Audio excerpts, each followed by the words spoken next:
નૈઋત્યનું ચોમાસું સક્રિય બનતા જ રાજ્યમાં વરસાદની શરૂઆત થઈ છે અને હજુ પણ આગામી 5 દિવસ ગુજરાતમાં વરસાદી માહોલ રહેશે। જો કે હવામાન વિભાગે 3 કલાકમાં ભારે પવન અને ગાજવીજ સાથે સામાન્યથી મધ્યમ વરસાદની આગાહી કરી છે।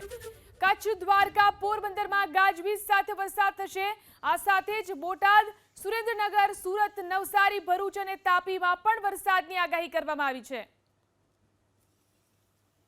તો આજે રાજ્યમાં અનેક વિસ્તારોની અંદર વરસાદની આગાહી કરવામાં આવી છે। હવામાન વિભાગે 3 કલાકની અંદર જ ભારે પવન અને ગાજવીજ સાથે સામાન્યથી મધ્યમ વરસાદની આગાહી કરી છે, જેમાં કચ્છ, દ્વારકા અને પોરબંદરમાં ગાજવીજ સાથે વરસાદ વરસશે।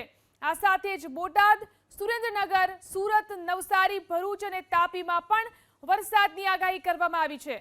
તો કેટલાક સ્થળો ઉપર ભારે વરસાદ થઈ શકે છે, ગાજવીજ સાથે વરસાદ થવાની આગાહી કરવામાં આવી છે। તો આ સાથે જ ભારે પવન ફૂંકાવાની પણ આગાહી કરવામાં આવી છે।